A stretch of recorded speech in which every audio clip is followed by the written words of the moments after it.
And I came to this, I don't know, awareness, because I was what I thought was one Jewish girl in a sea of Protestant white people. And it was pretty close to that. There were maybe one or two Jewish people in my community, in my school, all the way into middle school, and maybe a little bit more, and then in high school you kind of get lost.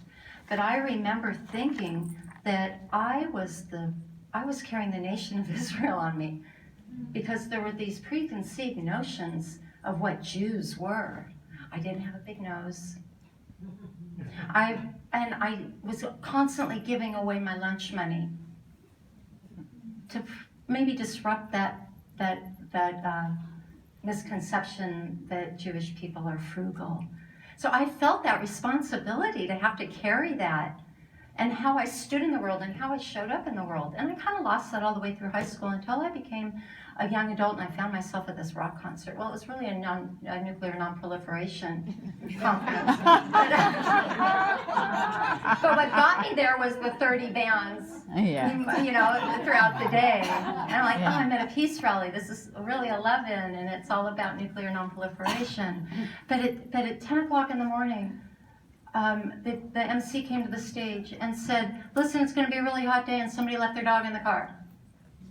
And the windows are rolled up, and if that's your dog, and to a sea of 100,000 people, mind you, at the Rose Bowl in California, and someone left the dog in the car, and it's going to be really hot, go and roll your window down. Everybody kind of booed, and then the first speaker came up and welcomed everybody, and I can't get this dog out of my head. And I'm thinking, I have to hold that space for that dog, and I started shouting at the stage, what about the dog?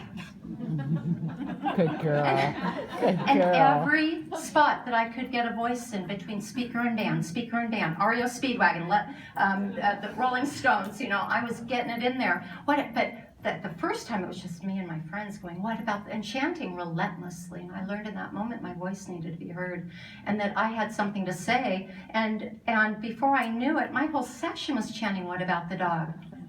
And the next time the band was breaking down and the speakers were coming to the stage, we started up again. Our whole area around us, it was like we were doing the wave. By noon that day, it came from the other side of the stadium. By 4 o'clock, I'd kind of forgotten about it. I was probably out getting a beer, and I heard it coming again. And I'm like, and that was the next kind of marker for me in my life. That not only do I have to hold into the responsibility of my faith tradition, but my highest and deepest belief system of who I was. I had to wear that because people were looking. That was just something I was carrying. It was a heavy load for a kid to carry. But that was my second grade experience that was showing up now when I was 21 years old, 1982. I'm 57, so you don't stop doing the math.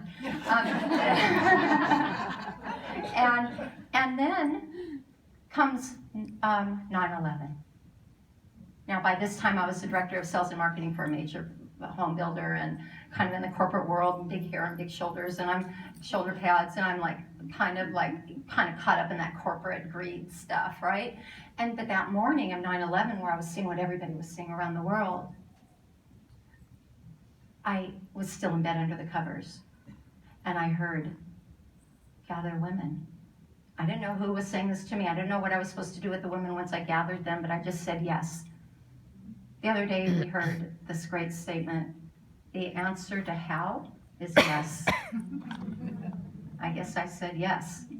I wasn't particularly spiritual, but I had a synagogue, and my rabbi invited me into these interfaith dialogues that were meeting in our community after 9/11. And there I found the women. So I pulled them out to the parking lot afterwards, and I kind of said, should we have our own conversation?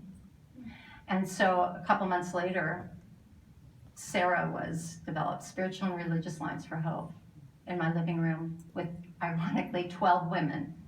We've had about 170 meetings. Carrie has been in a number of those, and she's sung for us before. We've done all kinds of different things, but it's all about us showing up. And to be a Sarah sister, it basically requires you to stand up and say, I'm a woman in my community dedicated to creating a more safe and harmonious environment with my daily actions.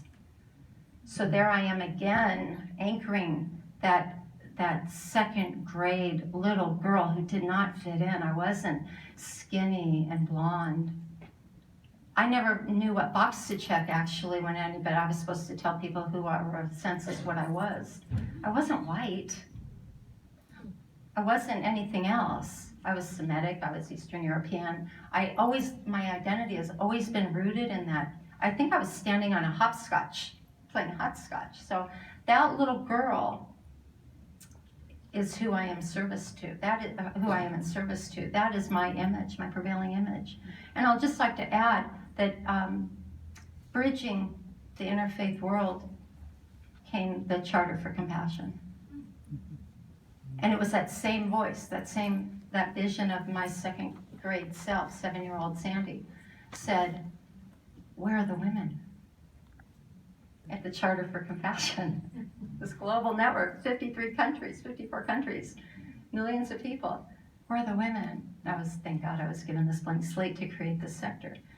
But it was that voice that I've constantly been in service to. And so I hope that answers your question, but it's my 7-year-old self. Thank you.